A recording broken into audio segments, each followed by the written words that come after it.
Welcome to the show, Simone. Thanks for joining us. Thanks so much for having me here. We're excited to have you. I'm excited to be here. Indeed. So to kick off the show, on your site, you talk about embracing the diversity of your family. You've adopted a few children.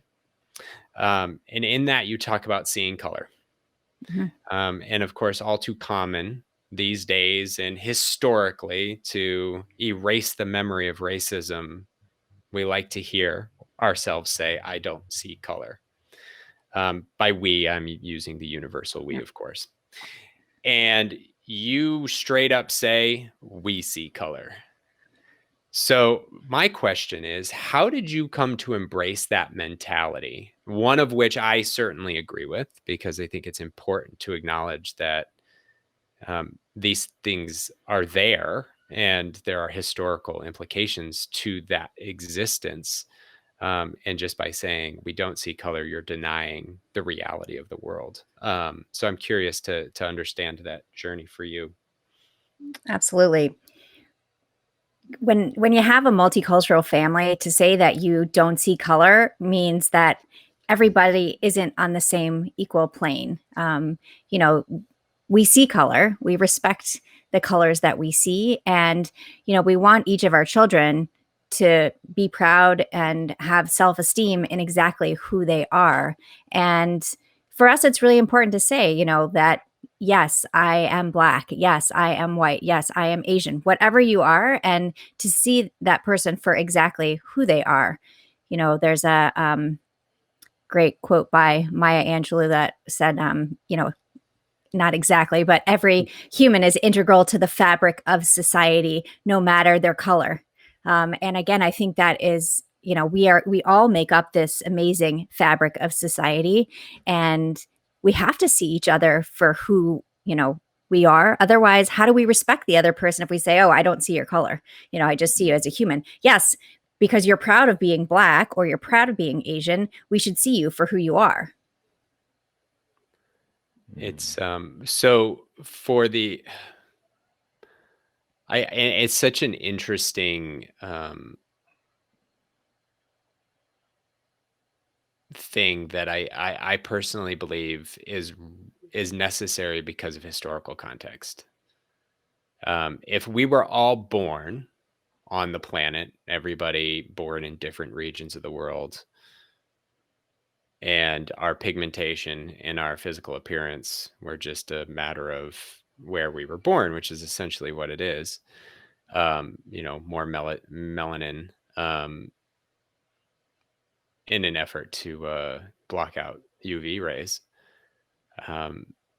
Then, and we all had the same cultural experience, and we all got together and we just said, oh, I don't see color, versus, oh, I wonder why you have that color.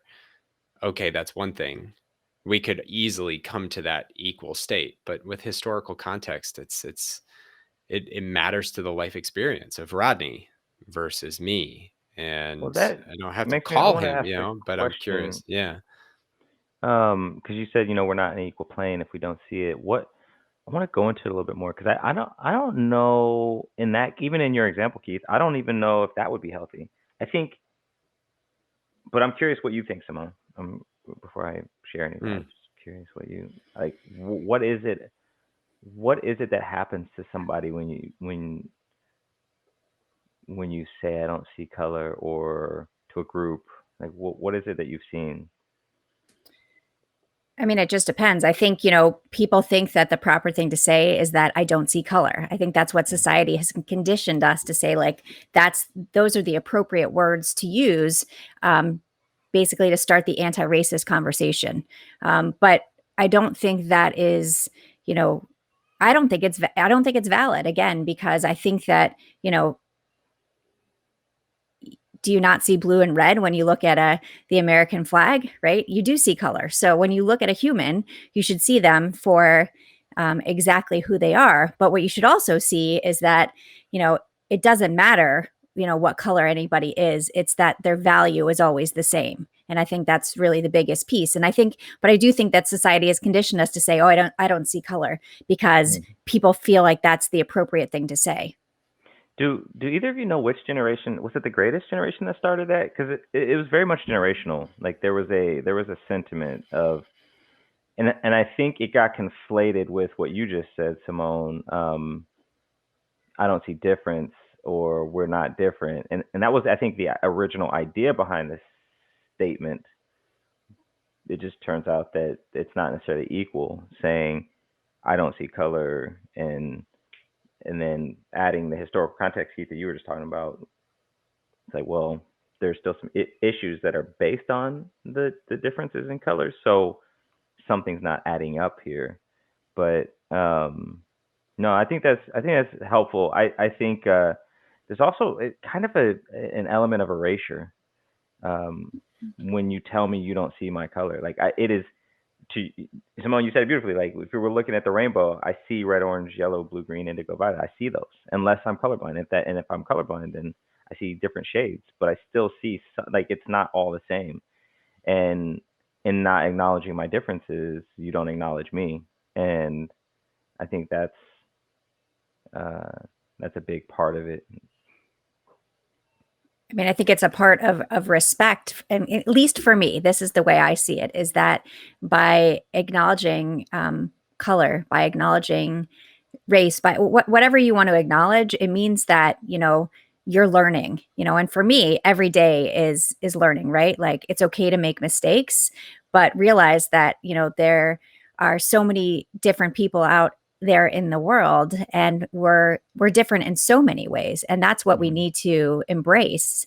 And I think that by just kind of saying, "Oh, I don't see that," I don't think you're embracing the person when you say that. Personally, I think we're like training a really basic cognitive dissonance to, because a lot of times what happens is, and our very first guest talked about this, our good friend, a child being a child will say something like, why is his skin brown, or why is his skin, why is her skin different? And a parent, either in being busy or not knowing what to say or being embarrassed, will say something like, "Oh, we don't see color. There's no," and the kid is going, "What? But this doesn't equal. We don't look the same. What's different?" And by just that little seed, I think it just starts this dissonance. And then you add in society and all the layers of things that have happened historically, then it gets to be a bigger issue. yeah, I agree. And I think our kids are, they're open books. They're sponges. They're taking everything in. And I remember once with my daughter, our youngest daughter, Millie, and she's from Ethiopia, and she was on the playground one day, and a little girl came up to her and asked her why her skin was so dark, and she said, "Because I'm black." And that was like the end of the conversation. They went and got on the swings and went on from there. Like there wasn't judgment, there was curiosity. And I think Yeah. that's a really important thing to kind of touch on, is that it's okay to ask questions. It's okay to make mistakes, as long as, really your heart is true to what you're asking about. Yeah, there's Mm. what was that? It's funny. So you ask about the historical context, Rodney. I don't know. I mean, I think it's probably around the civil rights, but it's definitely. I listened to an interview between James Baldwin and another older white philosopher from like the 50s or 60s. Oh, yeah, we both And watched that. Yeah. did you watch that? And the white philosopher, aside from doing many, many things that will make anybody cringe today, very much anchored on that. Why does it have to be that you're black? I don't see that doesn't resonate with me. And it has weaved its way into white society to create space. And it disrespects, I love the way you put it, disrespects the historical context of lived experience that is just as socially different between the two of us, and culturally, because whatever it is, you just have a different culture that is rooted in your racial experience or your cultural experience or whatever it is. And by simply just saying, no, I only see you as human, Rodney, That's me disrespecting your existence and whatever took you to the moment that you are today. I don't have to hate you for it. Bigotry and prejudice are two different things than seeing color. Um, how did you come to that point, Simone? Like, have you always thought that? Was it when you, No, definitely not. I think growing up, the way, my parents were definitely of that, we don't see color, or, like, we don't say things like, we do, this is not what we do. And I think it wasn't until, this was our family that we were like, that's not a statement we want to make. We do see color. We embrace our differences, and that's so important to us.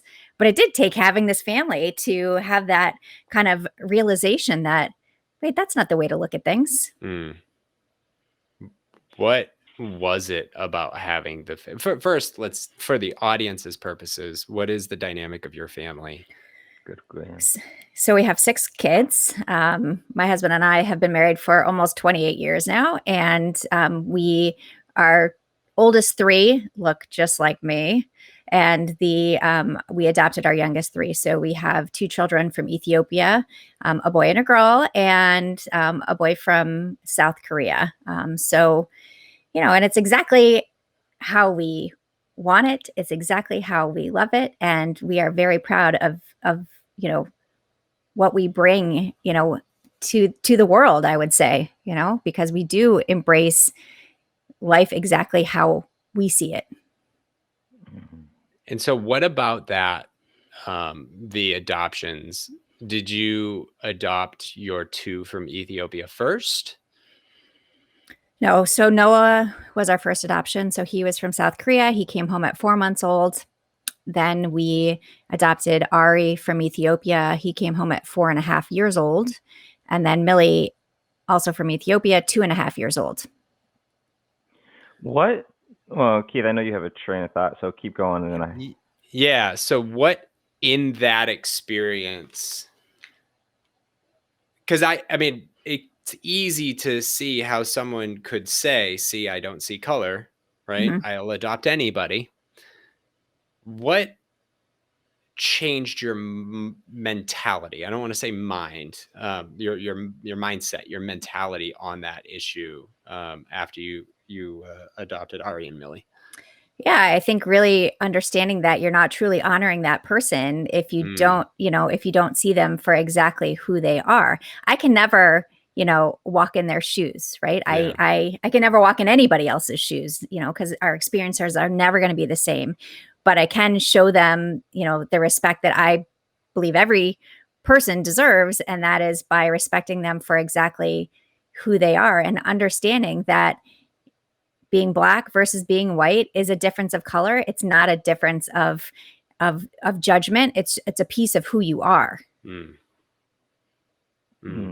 Was that switch for you like instant? Did it take time? Did it take something happening? I'm very curious for this journey for you. Yeah, I think it took a little time, and I wasn't thinking about it. It wasn't like on my mind all the time, like, oh, we don't see color. It wasn't really part of my train of thought until there was a moment where the kids were at summer camp, and it was like probably 2 years after Ari had come home, and there was a kid saying something about Ari being Black, and then it was at that moment where I said, and he needs to be proud for being Black, and there's no, this is the discussion of that, we are not all the same, but we should be treated as equals. And I think that was a really a moment for me where I was like, wait, yeah, he's Black, and he's not white, and let's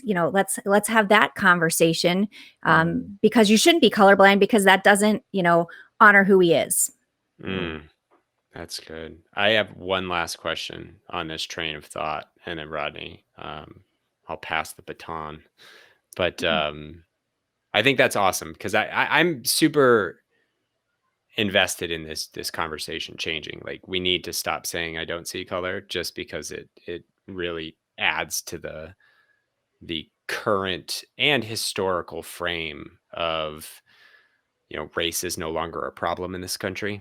And until we can get out of our own way culturally, then that mountain is way too high to climb, as Rodney and I texted about last night. What does it do for you, Rodney, when someone embraces just that mentality? Like, what's your take on it?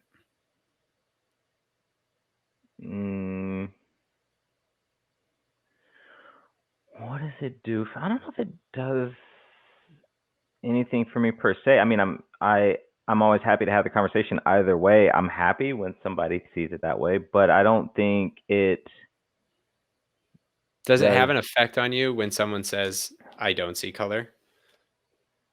No. No, you just let it go. Nah, because I mean, it's their their framework, their whatever they have going on. It doesn't really, I think, yeah, it'll ping me to say, hey, like, should we talk about that? Like, is this a moment to talk about that? Maybe get into it, because oftentimes it's not. But no, it doesn't really. I know that I don't think that that's the. I don't think it's the answer, if you will. But no, it doesn't really do anything for me. Or yeah. Just curious. Can I ask a follow-up question to that? Yeah. Is it the answer that you expect? Is that why you don't really, it doesn't bother you because that's what you're expecting people to say? No, I mean, I would love to say that that is what I think it is. I think I just don't expect much at anybody. Like this is what helps me keep from judging them as much.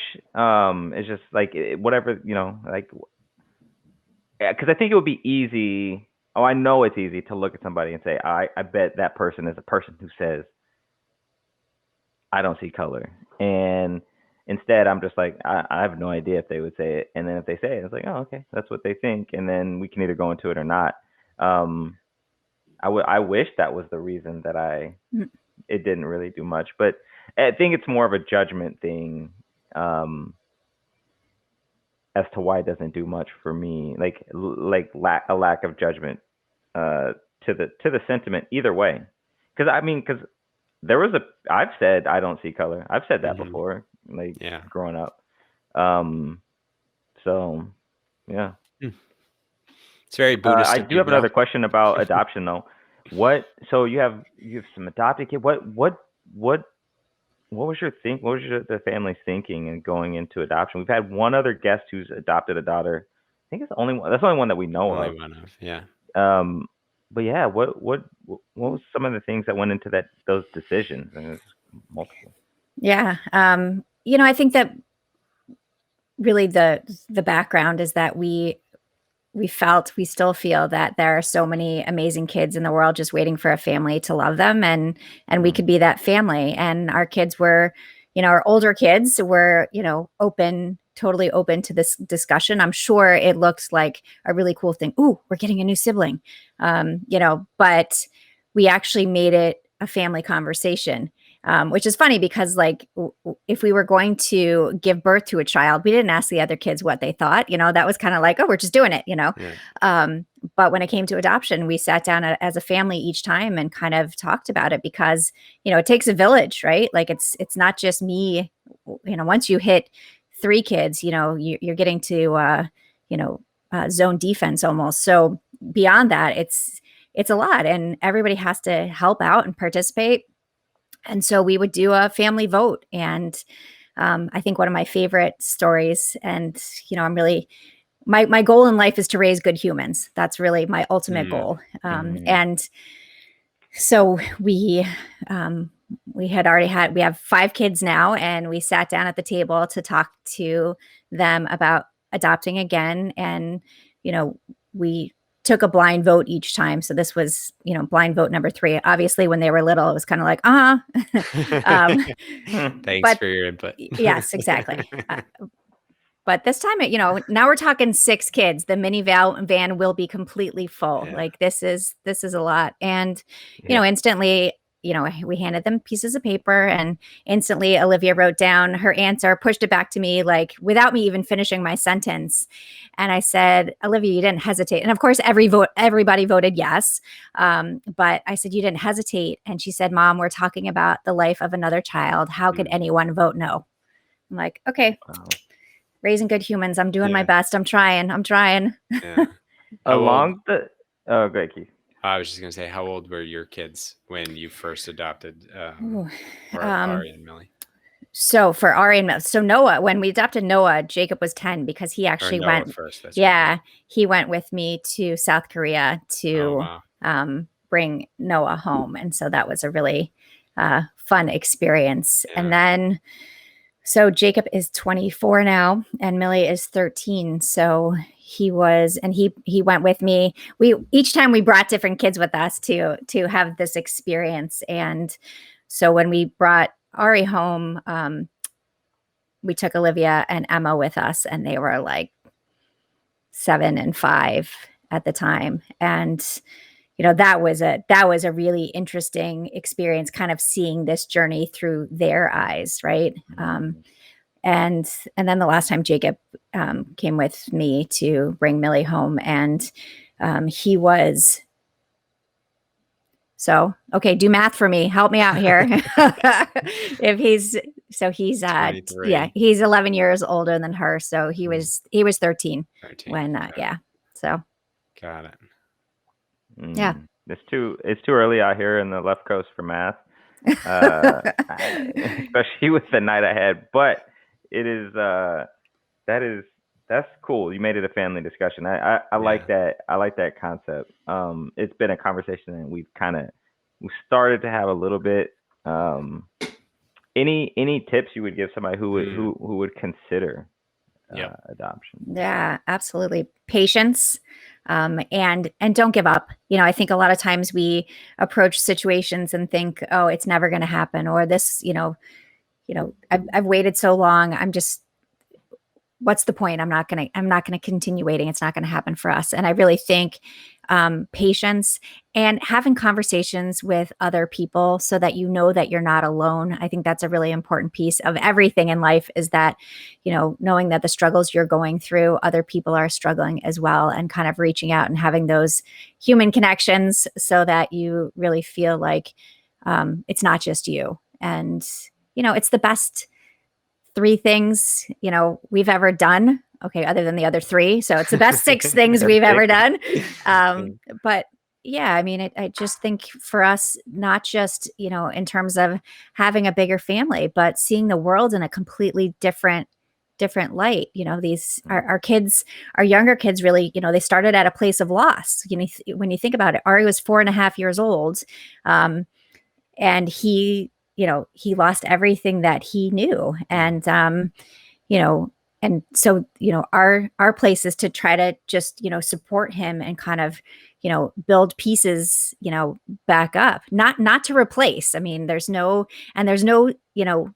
savior piece here. Like there isn't, that is not what adoption is about, and I think if you go into it understanding those pieces, these kids have struggled, and, we just want to make them understand that they are truly part of our family, and that there's no difference, between giving birth to a child and adopting a child, that, they're all exactly the same in terms of their value in our family. So along those lines, I think it segues well. Raising your goal in life is to raise good humans. Yeah, Raising it's a big goal. Raising little people is hard. Yeah, it's hard. And I don't have nearly as many as you have. I guess before I get to the goal, because there's probably some things there, but just in general, raising children, maintaining a relationship while you're raising children, and then growing the family even more and continuing to do that. How do you think about that, and how have you thought about it? How have you and your husband talked about it, thought about it? I guess what I'm asking is, do you have any tips Yeah. raising little people? Unfortunately, there's no manual, and if there was, it wouldn't work anyway. So, you know, it's funny because with our first with Jacob, it was kind of like, you know, no, you have to sleep in your crib and you have to, you know, be this schedule and Oh this yeah. schedule and you have It to does right sanitize downhill everything. after 1. Yeah. And then like when we were at child 3, we're like, oh, you know, my husband say, oh, I just threw the bottle away. I was like, just take it out. It's still fine. Don't worry. Like it's still good. You know, so I think you Yeah. let a lot of Yeah. things Oh, yeah. slide, you know, that you're like, wait, that is not so important. Like, is Yeah. that really a big deal? That is not a big deal. You know, and I think we started, you know, really appreciating those moments where when, you know, when we just had 1 or 2 and we were like, you know, we thought that was a big deal and or no, you know, like okay, they're not going to hold to the schedule. Like let's enjoy this moment. Like let's stay up until 2 o'clock in the morning watching a movie because we're never going to get this moment back. You know, I think we struggled for so long thinking like if we don't follow the schedule they're not going to sleep and they're not going to do this. And I think you got to have some flexibility and really, and I'm sure there's lots of parenting experts out there going, oh my gosh, listen to her. But, you know, I do think it's important to understand that you do what works for you. And Yeah. again, for me as the end goal of raising good humans, then, you know, if my focus is on like raising them to care about others and to be kind and yeah, okay, so they don't sleep in my bed anymore, right? Like, so, you know, all those things that we were so strict about. Now we're kind of like, oh, it was kind of nice when they, you know, came over in the middle of the night and, you know, wanted to snuggle. And so, you know, I think that we stopped stressing about the little things and really focused on the bigger things. And in the moment, it's really hard, right? Yeah. It's really hard when you're not sleeping and they're not sleeping and, you know, they just stick something into the light socket or you come in and you walk away for 3 seconds and all of a sudden there's shaving cream everywhere. Or they color themselves with a blue marker to look like a tiger and you're gone for like 3 minutes and you're like, wow, that is impressive. Yeah. Um, It's remarkable yeah. how quickly they move. Yeah. It's like something's Which is, dangerous in the room. I'm Yeah. going to get it. Yeah. Yeah. I mean, outside of the light socket thing, like it's amazing how it's a good commentary on actual like what's actually important, and it's it's really easy to get really frustrated and angry at something that's really not important. Like the marker will wash off, Yeah. the shaving cream can be wiped up, but it's kind of like this constant realignment I find of trying to stay on what's important. Like what's important here? Is it the shaving cream on the floor or is it my daughter? And like which one is the thing that I'm actually and sometimes it's both. Like this has to get cleaned up because this will cause an issue. But I gotta Yeah. do it with respect to the little person. It is yeah, it's fun. Yeah. I think I've come to the conclusion, and I'm sure this will change next year because it's always changing when you're Yeah. parenting. As long as they feel loved and that they know that I believe in them, Mm. we could teach them anything. But if they have those 2 things, they can do anything and Mm. hopefully be good Yeah. Oh, people in the so process. actually, here's one earlier prior to this actual conversation when we did the activation questions. You said one of the things you like to tell young people is to not be so hard on yourself. Mm-hmm. And Keith and I specifically have struggled very much with this. Like that was our framework. Like be hard on yourself. That's how you get better. That was Yeah, kind of exactly. like I if you have go to to be like the as most hard on myself as Yeah. anybody will ever be collectively, or else I will not improve. that was Yeah, like my yeah, badge of honor. You will yeah, never yeah, be harder on me yeah. than me. Totally. That's You right. understand it? Yeah, I yeah. will beat the shit out of myself, and I'm Yeah, proud of it. yeah. And I'm But I'm gonna live with it. it has resulted in lots of shame. It's been a theme this morning, and actually, there's a really good chance we'll start this episode out by talking about shame and like the shame spiral that I've had this week, judging myself for not getting a lot of like meaningless stuff that I won't think about in 2 days Right. done. But like, how do you? So when you say don't be so hard on yourself, like what are you meaning? And then like how do you think about that for yourself and for your children, for your family? So, when I was a teenager, it was always focused on getting to the next step, right? Like you had to do this, you had to get these grades so that you could get into college. You can't make these bad decisions because, like that, what will other people think? Mm. There was so much of that. And I think that I never kind of gave myself a break to really say, what do you want? Are you doing what everybody else Mm. wants? Are you doing what you want?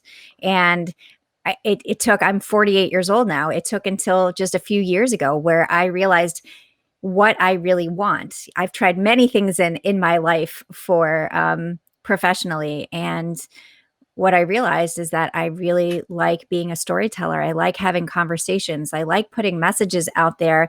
If I can that I can share something that's happened in my life that maybe could help one person, that's all it needs to help, then it's worth sharing. But I think we go through, life looking at, okay, what's the finish line versus what's the journey.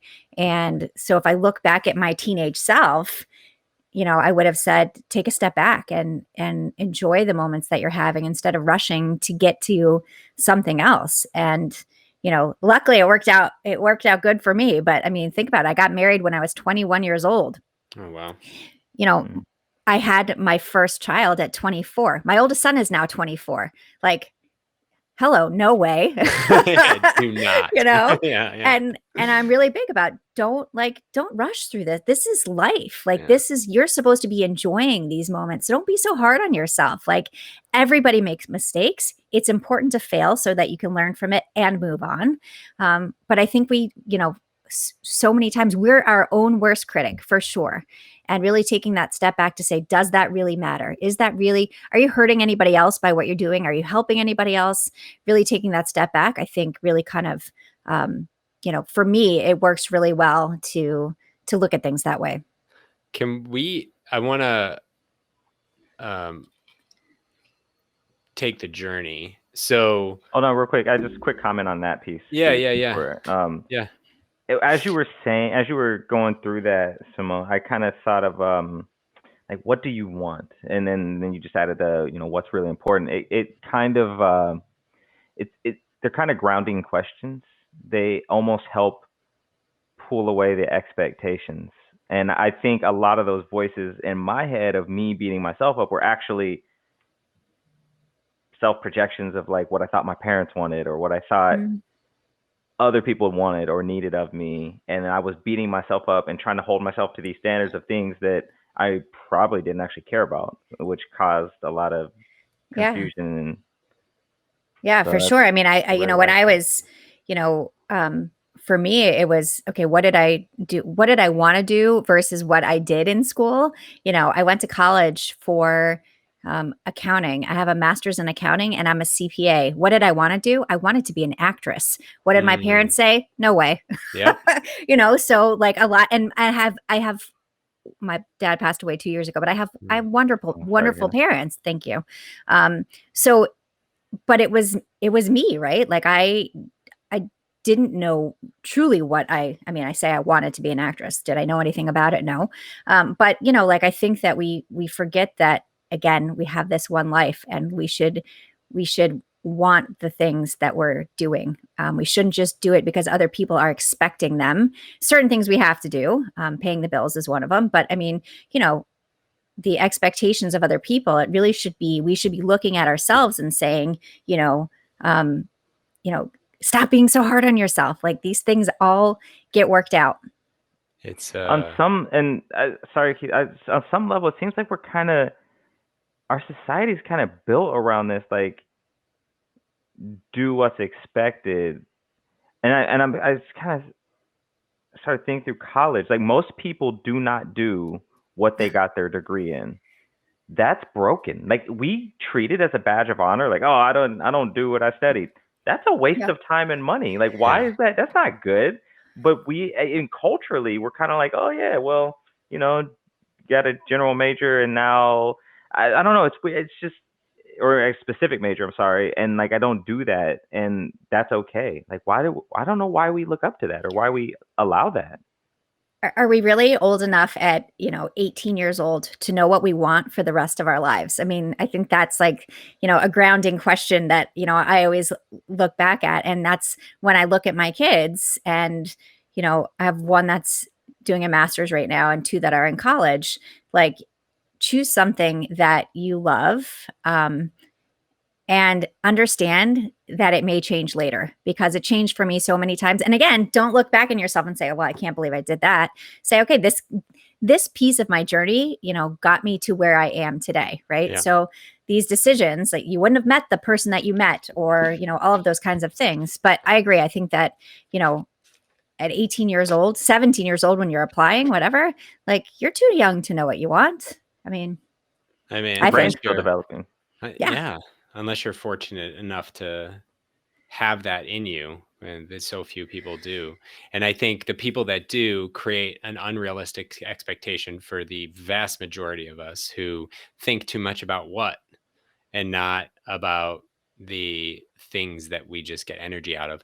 I think there's such a redesign of undergrad, because at this point, undergrad is all about college experience. It's about learning to live on your own. It's about socializing. It's about independence, about freedom.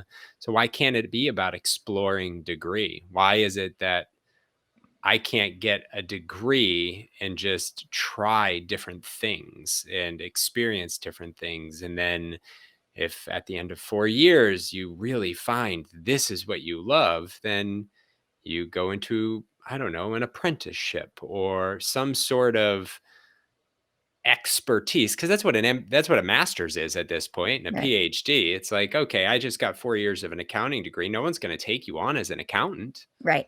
right? Yeah. Unless you get your master's in accounting, right? Right. So Right. what good, even if you do follow that path as an undergraduate degree, if we're going to anchor it? I think it just needs to be redesigned and reconsidered depending on what universities want to do. Yeah. Yeah, I think so as well. But again, that's not my Yeah. expertise. But I I'm can not say from here to, yeah. but I would say that that's the point about that. How do we know what we want at that age? And even when we start it, and then we finish it, and then we say, oh yeah, I got a degree in this, but I don't use it. Yeah, really, of what value is that to? And then having the people that do know what they want. My husband was one of those people. He knew what he wanted from the time Mhm. he was a kid. Yeah. And then you have those people around you, and you feel so pressured that you have Yeah. to. When I was in school, we had the 80-hour rule. You had to commit to a major by the time you got to whatever 80 hours. You had to be Mhm. in your major at 80 hours. And I didn't know what I wanted, at 120 hours. I don't know what I wanted 10 years later. Yeah. So, I feel that yeah. significantly. Yeah. So when to Rodney's point about the activation question of telling kids don't be so hard on Mm. yourselves. At 14, you had great parents. But what led to you being so hard on yourself? Because if you were to talk to yourself then and tell yourself that, would you have listened? Mm. No, not back then. I wouldn't Yeah. have. So, I mean, that's the hard piece, right? So, why was I so hard? I looked at my parents, who were both physicians, and my mom, she grew up in rural Pennsylvania. Her mom had a sixth grade education. Her dad worked in a brewery in the coal mines, and she knew she wanted to be educated. She didn't see a library until she was in 10th grade. Oh, wow. And yeah, and she worked for another family starting at 13. She got into the University of Pittsburgh, and then she got into medical school. And so this was in the late 1950s, where she was one of 5 women in her medical school class out of 100 and something people. So I look at the struggles she went through, and how she, got to where she was. And then I looked at myself and said, you're not even struggling and you can't make a decision. So, that was kind of like my basis for being so hard on myself and trying to, figure out every next step versus, enjoying the moments that I was in. And, that was put on me. That wasn't anybody else putting it on me. That was, I put it on myself to, Mm. that, like, wait, if you're not struggling, therefore something's wrong. And yeah, ridiculous looking at it now, but in the moment it seemed appropriate. Hmm. What? It's interesting as you said that something comes to me, and you kind of squashed it, but the point of it being you, not being anything anybody said, but there is a cultural dynamic of that that says I struggled to get where I am. You will not waste that struggle. And there is this idea at the same time, I think, that are parallel thoughts that don't cross is I worked hard to make it easier for you. Mhm. But what does easier for you actually mean, right? And I think as parents, that's something that we should all reflect upon. Like, what do I want my kids to have it easier doing? Is it finding happiness? Is it exploring what they like? Is it, just having access? Because, that then means they have to struggle in the same way you did. But that was a thought that came to my mind that I feel like sharing. Hmm. What changed over, like, you got that, and then was it 95 you decided to go back to school to get an education degree, still not acting, Yeah, but still you not just acting. still not acting. No, There's And still time. it was, yeah. there is. Yeah. So it actually wasn't 95 when I went back to school. It was actually after I had all of the kids that I went Okay. back to school to be a teacher. Yeah. And Oh, it was 95 when you graduated I from your graduated. Yeah. master's. Yeah. And it Yep. was what, 2003 or 2, something like that. Yeah. So Yeah. I went back because, the joke in our house was that I already have, a classroom. I might as well get paid for what I'm already doing. It didn't really work that way. But, I think it was another moment in my life, right? Like I learned so much from that period of time, going back to school, having 6 kids at home, going back to school, and also really kind of seeing other people in the same position of trying to figure out what they want to do, like, is this what I want to do with my life? And again, that goes back to, like, if we're trying to decide at 18, like, how do we know?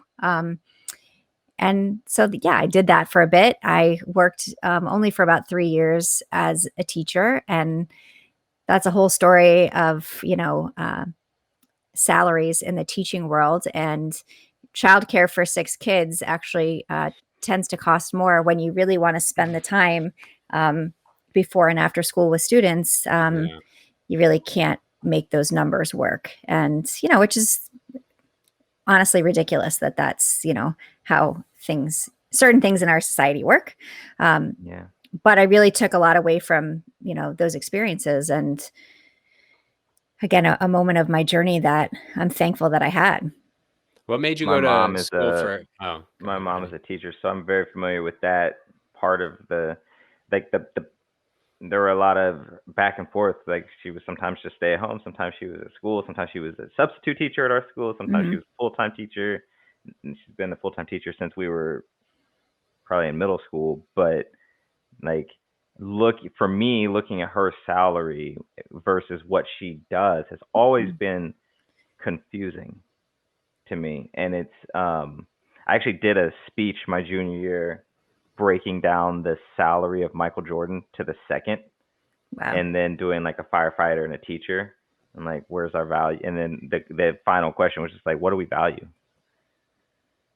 Yeah. We say we value education, but we don't value educators. We say we value the family, but you can go watch 30 kids all day, teach them, educate them, and spend time with them. But then what does that mean for being a mom?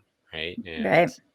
it's a cultural dynamic. I'm curious, as we're talking about this journey, and I know it is super part of your mission to help other people find what they're meant to be and what they're meant to do. So we get, like, you're ready to go back to work. Essentially, you went back to school. What made you decide to go to school and become an educator versus just going back to accounting?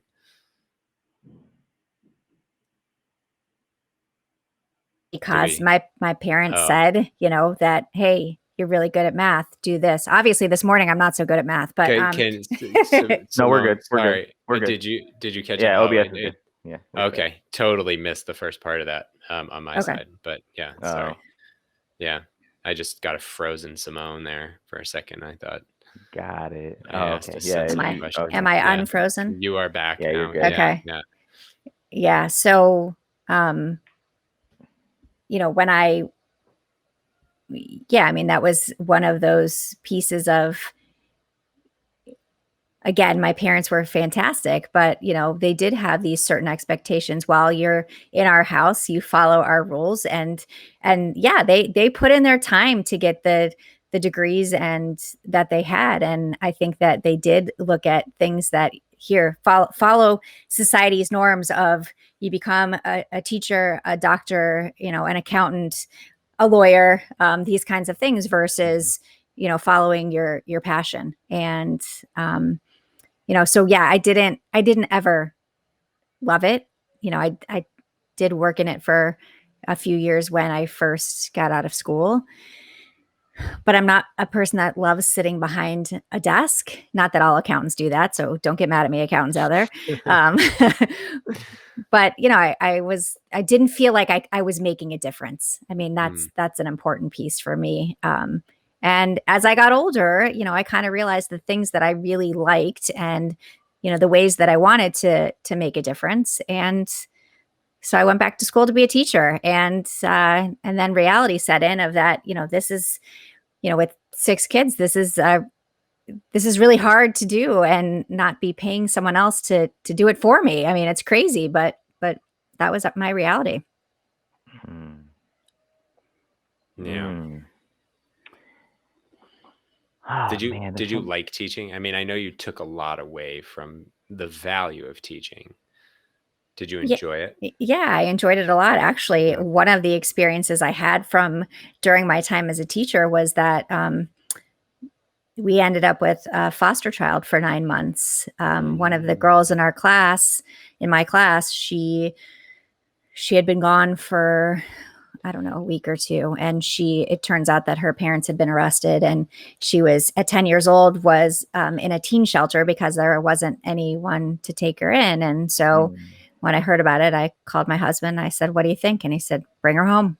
And we still had a home study in place from Millie's adoption. And so she came and lived with us for 9 months. Talk about eye-opening experience, to see the system. That's a whole nother discussion. But, it was really something that we, took away from my time as a teacher that, again, was completely life-changing. And if I wouldn't have decided to become a teacher, I wouldn't have had those experiences. So So that wasn't an impetus to adopt. What was the impetus to adopt for you guys? Like, what was it? Just this is something we need to do, so we're gonna go do it. So, I mean, I mentioned it before, but really how it started was in between our first two, there's 4 years. And Yeah. I wasn't getting pregnant after Jacob. And so we started talking about adoption. I have cousins that adopted. And so, we started looking at the process and really felt connected to it. And then, of course, I found out that I was pregnant. So that stopped that process. And then once we were back in Florida, we had lived in Texas for a bit. And when we were back in Florida, we started having that discussion. It's kind of now or never. Are we going to do this? And it really goes back to that. We felt like we could be, that family to add to our family in a different way. So. That's good.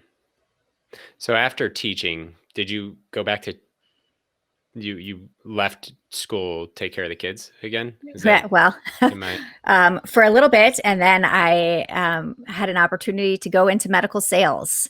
And super like I fun? said, I've done I many love it. things. But this is good, right? Yes. It's the exploration of like I know, not to interrupt, but the journey of doing the thing that you're supposed to be doing. Rodney and I talk about this all the time, and it's one of the reasons why we love entrepreneurs and people who do what you do, is because we are in that transition of life of really like finding that thing that we align to, where there's purpose and intention and passion and energy all at the same time. but that exploration of trying different things is not something I've just gone down this path. It's like, well, this is where I am, and a lot of us get stuck. So that exploration of trying different things, I think, is super. It's great. I think more of us could benefit from it. So anyway, continue. Yeah. So, I mean, it's just that's what kind of, I had a friend offer me a job, and she said, you will be able to do this job with 6 kids. And so I did it, and I did it for years, and 7, 8 years, something like that. Oh, wow. And did I love it?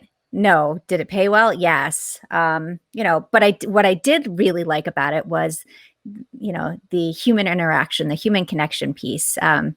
So I remember one time I was walking down, and my husband is a physician. I don't know if I said that before, but we're walking down the hallway at the hospital, and like 3 people in a row said, "Hey, Simone, how's it going? Hey, Simone, how's it going?" And my husband was like, "I've worked here for like 15 years and I don't know any of these people." And I was like, take the time to have a conversation. Like, these are really interesting people. Like, they do amazing things in their lives. And, that really kind of changed his perspective. And he does that now. It's really funny. Like, what happened for a bit was that people were saying, oh, people that didn't know him would say, "Oh, you're Simone's husband." And he's like, "I'm a doctor at the hospital and I'm now Simone's husband," And so and it was really funny. It was like, he's like, "I think this is great that this like really brought my attention to how I just walk through life with my head down, trying to get from one thing to the next versus seeing what else is out there." And that was really fun for me. Take the time to have a conversation. I love that. Yeah. Have you always done that? No, I would say no, actually, not until adulthood. Really, I think really starting maybe back with the teaching stuff is really when I started having more conversations, really, really appreciating other people's lives and their experiences and learning from their experiences. But I think I walked with my head down for a long time. And I don't consider myself an extrovert. Like, I love talking to people, but I don't love just going out all the time. If I'm out somewhere, I find that one person that I'll spend the time talking to the entire time and really, really learn something from that moment. Because that's important to me, is that, when I sit down on a plane, okay, if I could go on a plane right now, but when I would sit down on a plane, I would, start up a conversation. And I've met amazing people by, really being open to a conversation with a stranger. And my kids laugh at me and they think I'm probably out there because I do it all the time. They're like, "Oh, here she goes again. Watch, she's going to sit down there and she's going to start a conversation with that person." And, but you know what? I think it's good for them to see, and the older kids do that now too. So they're like, and my family, what they do now is if they start a conversation with a stranger, or if they're having a moment of extreme patience, they'll say, "Guess what? I pulled a Simone today." And so it's now got a label. So you are a verb in your house. Yep. Rodney does that example. I do that, but I definitely got it from. Pretty sure I got it from my dad, and then maybe both of my grandmas were very much like that.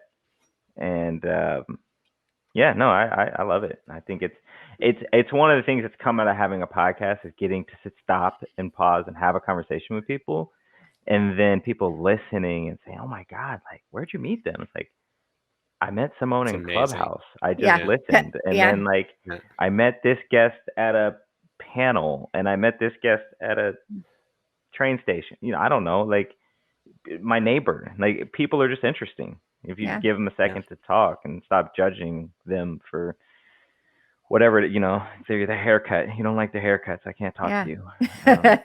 When you take the time to have a conversation, I think you truly realize how connected you are. And, I think we forget that so many times, that, we do start looking at the, what people are posting on social media or whatever. And then you have a conversation with them and they're like, "Wait, that isn't what they're about. Like, we're reading too much into these things. Have a conversation." So especially when you're in a professional environment, we so lose sight of each other's humanity. Because like your husband does what most people do. It's I got to go from this thing to the next thing to this thing to the next thing. I do that way too often, and like we'll go to a company event, and Rodney will stop. It's exhausting walking anywhere It with is exhausting Rodney for me too. because it's like, okay, we're gonna stop here, and I'm a very much point A to point B person. Well, I'm not, but I act like that. It's like, oh, we got this thing to do, and then you're with Rodney, and it's like 12 Yeah. conversations that last, and it's so habitual that we all accept it. Yeah. I'm trying to break that habit with myself of just taking the time, and you can be honest and say, hey, I've got somewhere to be, but you can still take the opportunity to connect with somebody no matter where you are. I had a question. You just did something, Keith. You Yeah. said I'm a very point A to B, point B person. And you said I'm not. So I know the context. You're evaluating that story about yourself. Yeah. Simone, I think one of the things that we talked about, it was either maybe I heard it in Clubhouse. No, I think we talked about it after when we were planning this.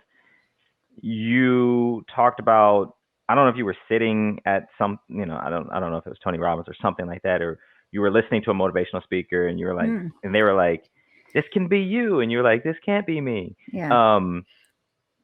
Evaluating one story or the stories that you believe and tell yourself, how is that? What is your story? What is your journey with that been, and how did you get to the place now where you are and you're helping others evaluate theirs? Where you wrote a book to help other people evaluate Yeah. theirs. Yeah. I mean, I think that again, with that, the pieces of really not, knowing, what I wanted, right? And sitting there and the constant comparison with other people. Well, why I should be able to do that? Why am I not doing that? Or why, and I was sitting at this event and there was this motivational speaker, and she was amazing, right? Like she created a $200 million company that she sold. She, all of these different things that she did. She's standing on stage with complete self-confidence. And I'm thinking to myself, like, I should be motivated by this, but right now I feel a little bit bad about myself because, this is a moment in time where I'm like, that will never be me. And that was the moment in time where I said, and that's exactly how it should be. Not that being like comparing myself to her, saying she is who she is. I am who I am. And I need to be proud of me exactly how I am. I need to have the self-confidence and really believe in myself and really figure out, that piece of me versus saying, well, that will never be me. Well, no, it's not. You're not meant to be that person. Like that's not something that it shouldn't be a comparison. And so that was kind of the beginning of the process of writing the book, kind of taking that moment and saying, you just need to change the way you see yourself. It's not about changing who you are. It's changing the way you see yourself. And that was a really impactful moment for me. There's so many things that I've done in my life comparing myself to other people, and it doesn't get you anywhere because that's not you, right? And that's kind of been the journey since then of really taking a step back and saying to myself that, I'm exactly where I'm supposed to be and I'm doing the things that I want to do. And that's kind of been the big change for me. What's that? So you have that moment, right? But then that's followed by a process. What has like it's one of those things that I never like to gloss over the process because it takes time. What's been that process for you? Yeah, and I think it's not, again, it's the journey of it. It's not the end point, right? So like do I struggle? Absolutely. Everybody struggles. And if they tell you they don't, they're not telling you the truth. There's every moment in our lives, you make a choice, right? You choose to go left, you choose to go right. And those choices kind of bring you forward. I've done since that moment, really, looking at myself and really changing my mindset is a daily thing. It isn't a one and done. It's, when I talk to my kids about stuff, it's, and I was going through the Starbucks drive-through. This is just a random funny story. Love And it. I got really frustrated because I was waiting, in what I thought was an appropriate space, giving someone space back in case anybody needed to come through. And someone jumped in front of me and cut me in line. And I was really frustrated. Mhm. And Millie, who's 13, said, I think you should go back and read your book, Mom.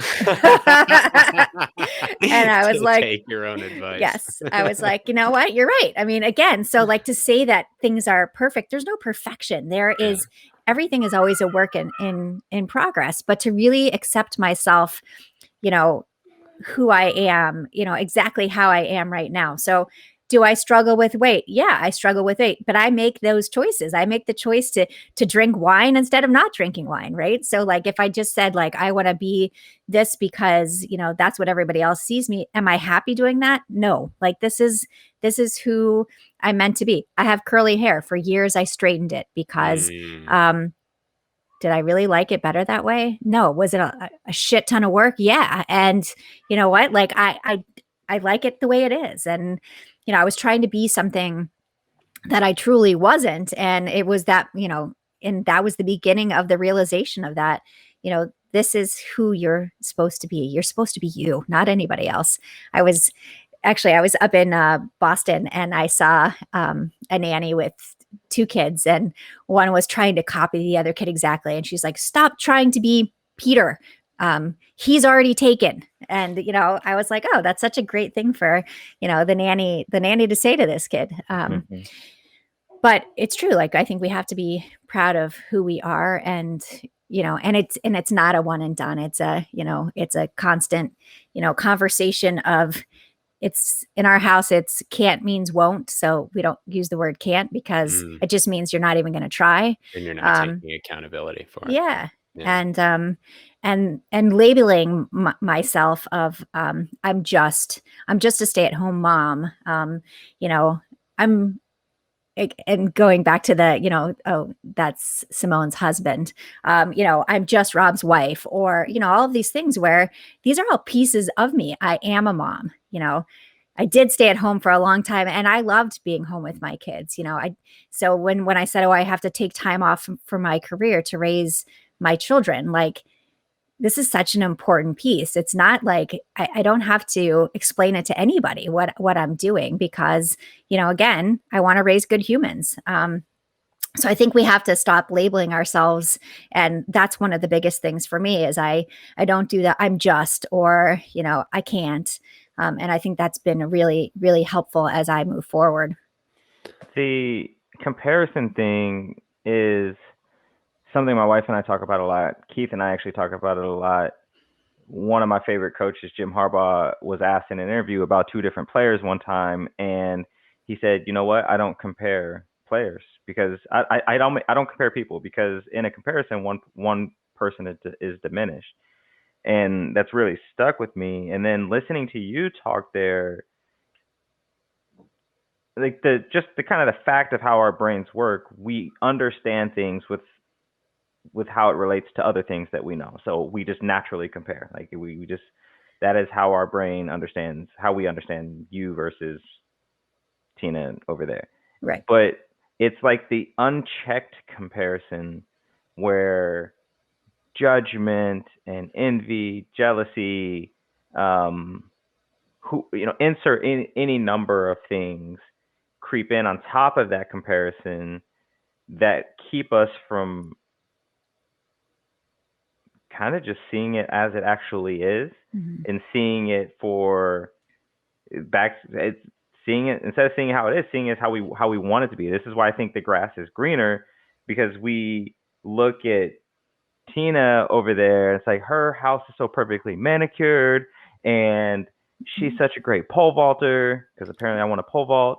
But it's like, well, turns out like she's got like without accounting for the things that allow that to happen. Maybe Tina spends an hour in her yard every day. Like I don't know. Like there's And it's it's yeah, go ahead, and Keith. and it's adding the kind of to the underlying theme of knowing what you want to do and being truly tapped into your essence and what you believe yourself to be true. I can look at you and say, you do all these amazing things. I want that. And asking yourself the question, well, what is it I want about that? Do I really want that? It's kind of like when when you said, I don't know if I wanted to be an actor, but I wanted to be an actor. It's like, Right. do I want that? I don't know. And we don't do a good job inspecting that, especially with more information coming at us. And really, I don't do a good job. My spiritual advisor asked me yesterday, so what is it you value about balance? Like, is it just spending time in these particular areas? Like, what does balance actually mean?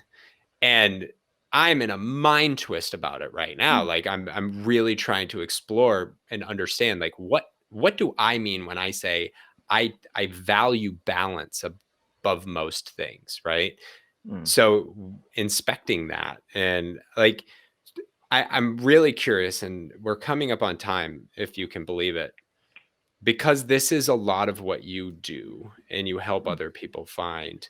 There's that moment, but what triggered you to explore that very fundamental component of, you are $200 million company. I don't want to make a company Mhm. like you did. I want to do this thing. Like, how did you get to that place in order to write a book and have the gall to like put it on paper and say, hey, I'm going to sell this to people, right? Yeah. Like, Yeah. I mean, I think really taking the step back and saying, and I say this all the time, I'm an ordinary girl, right? Like mm, I raise my kids, I do the dishes, I do laundry. I had have to take my car to the shop because I have a flat tire. Like I do all the regular things. That's what I do. So, for me to change the way that I see myself, everybody can change the way they see themselves, because I'm not like the celebrity on stage, and we shouldn't be comparing ourselves to that. We should just really